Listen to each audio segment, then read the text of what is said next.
कलयुग कब प्रारंभ हुआ था? तो भाद्र मास की त्रयोदशी में अर्धरात्रि के समय कलयुग का जन्म हुआ था।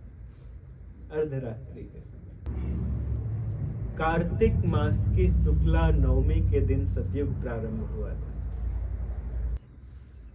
आपने सुना कि अक्षय तृतीया के दिन त्रेता युग का प्रारंभ हुआ था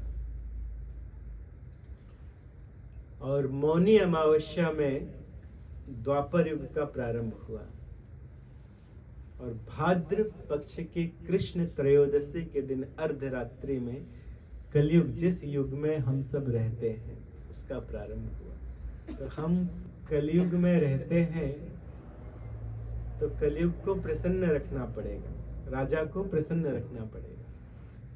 और राजा प्रसन्न कैसे होगा? जब उस युग का युग धर्म पालन किया जाएगा। तो कलयुग का धर्म है, युग धर्म है हरिनाम संकीर्तन। वही भागवत में बार बार कहा गया है, आपन्नः संस्कृतिम घोराम यन नाम विवशो गृणन।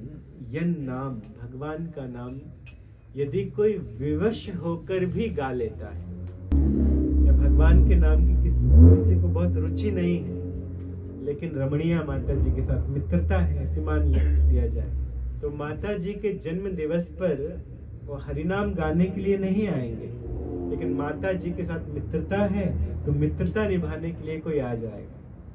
तो यहाँ तो हरिनाम संकीर्तन चल रहा है, कथा चल रही है, तो श्रवण भी होगा। और विवश होकर भी, कोई नहीं चाहता है लेकिन विवश होकर भी यदि कोई भगवान का नाम ले लेता है, ततः सद्यो विमुच्येत यदि विभेति स्वयं भयम्, तो तुरंत उसकी मुक्ति हो जाती है, इसमें कोई संशय नहीं है। विवश होकर, हम ये नहीं कह रहे हैं कि कोई बहुत बढ़िया भक्त बन जाए, और भक्त बनने के बाद यदि प्रेम से नाम ले तो उसके बारे में कहना ही क्या। भक्ति नृत्य सर्वदा, उसके तो हृदय में भक्ति नृत्य करेगी, भगवान का प्रिय बन जाएगा।